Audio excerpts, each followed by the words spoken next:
Tucker, why did Comey treat Trump and Clinton differently? In his opening monologue tonight, Tucker Carlson reacted to former FBI Director James Comey's testimony before the Senate Intelligence Committee. Tucker said there were many bombshell revelations in the hearing, including Comey's admission that he caved in to a request from former Attorney General Loretta Lynch to refer to the Hillary Clinton email probe as a matter, not an investigation. Tucker and Comey said Comey has been inconsistent by making untrue statements that echoed the Clinton campaign's talking points and then refusing to publicly say the truth about President Donald Trump not being under FBI investigation related to the Russian probe. Why did Comey make and then leak detailed memos about his meetings with President Trump, but apparently do nothing in response to the political pressure he received from the previous Attorney General Loretta Lynch? Tucker said he added that this begs the question if this was the only time the Obama administration exerted political pressure on Comey. It might be worth asking, Tucker said. He added that perhaps the most important revelation to emerge from the hearing is that allegations about collusion between Trump and Russia are starting to look weaker than ever. He explained that Comey not only confirmed that Trump was never under FBI investigation, he also offered no evidence or testimony suggesting the president should be under investigation. Let's take a quick listen to Tucker, but the film is not easy to manipulate. Let's see here. The hearing lasted 4 exhausting hours, but that was just the beginning. The analysis is next. The partisan lying, the moral preening, the purely unsupported speculative BS you see run on a continuous loop on the screen.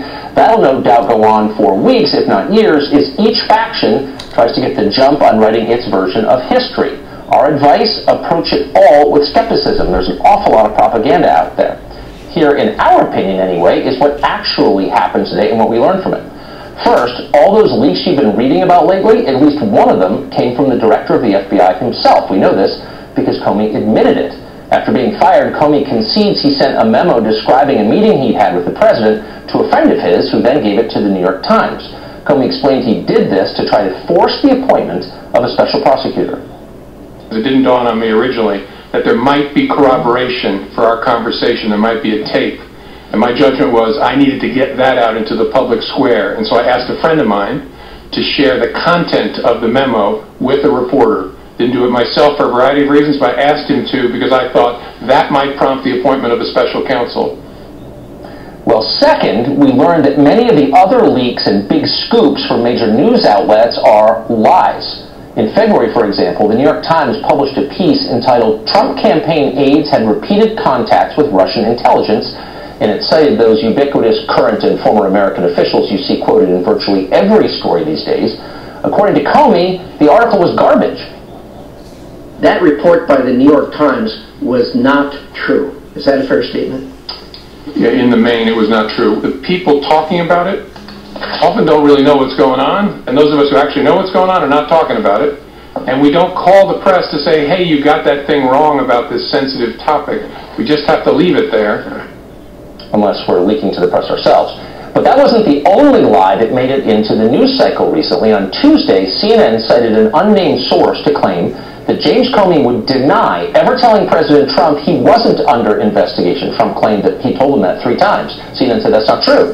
Well, less than a day later, the release of Comey's opening statement proved that to be laughably false. The obvious lesson here, nameless leakers, the group that's been responsible more than anyone else for fueling the past 7 months of media hysteria, often lie. And that makes sense. They're not giving their names for a reason. Maybe reporters ought to take that into account before acting as their stenographers, as they so often do. Third, we learned that while investigating Hillary Clinton's private email server, Attorney General Loretta Lynch asked Comey to soft pedal what was actually happening. She instructed him to call the whole thing a matter rather than what it was, an investigation. Now that's political pressure if there ever was such a thing, but Comey went along with it anyway. We were getting to a place where the Attorney General and I were both going to have to testify and talk publicly about it, and I want to know, was she going to authorize us to confirm we had an investigation? And she said, yes, but don't call it that, call it a matter.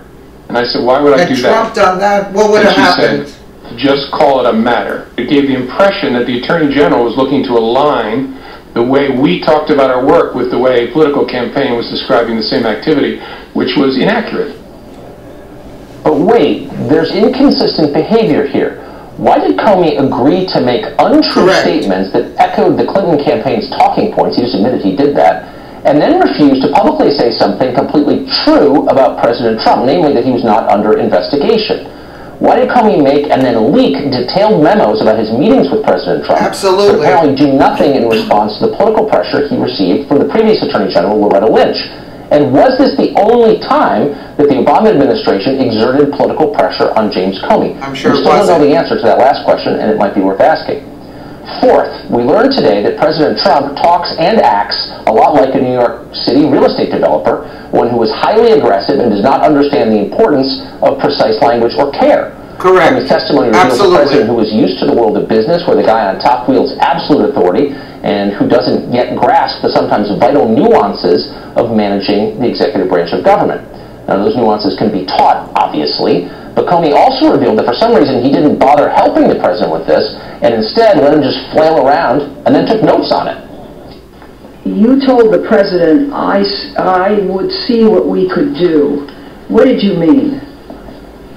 That was kind of a slightly cowardly way of trying to avoid telling him we're not going to do that, that I would see what we could do. It was a way of kind of getting off the phone, frankly, and then I turned and handed it to the acting Deputy Attorney General, Mr. Bente. And finally, fifth and most important by far, we learned that the Russian collusion story, the one we've been force-fed by Democrats in the Congress and their handmaidens in the media for months now, is starting to look weaker than ever. The heart of this entire scandal, the reason we haven't been allowed to focus on the many actual problems in this country, is the claim that Donald Trump deliberately collaborated with Vladimir Putin's government in order to win power and undermine America's own fundamental interests. Now, if that's actually true, Comey didn't suggest it today or even come close. Instead, he confirmed that Trump was never under investigation and offered no evidence or testimony suggesting he should be under investigation. We've also been told that if Trump didn't actually collude with Russia himself, he maneuvered to protect those around him who did collaborate or collude with Russia. But Comey, in fact, declared just the opposite today. Trump told him that if his, quote, satellite associates did something wrong, it'd be good to catch them, but the FBI ought to continue looking into that. Sure, Trump expressed his hope that General Flynn would go free, but even Comey conceded that no one's ever been prosecuted for hoping anything. You don't know of anyone that's ever been charged for hoping something. Is that a fair statement? I don't, as I sit here. So let's see, where are we now? A month of shrieking hype, millions of words of ink, hundreds of hours of the shortest television ever produced add up to pretty much nothing. We've got precisely as much proof right now that President Trump committed treason as we had 7 months ago when all this started. But that doesn't mean we've learned nothing. We have learned some things. We've seen the FBI exposed as a political battleground, and that is not reassuring to us citizens. We've had the executive branch's effectiveness compromised by dozens of politically motivated leaks, many of them untrue. We've had the media uncritically cheer on what has become unambiguously an attempt to bureaucratically overthrow a democratically elected leader. It's been a total disaster, a man-made one, and it's hard to see who outside of Washington has benefited from any of it. Absolutely. Let us know what you think in the comments below, and thank you so much for watching.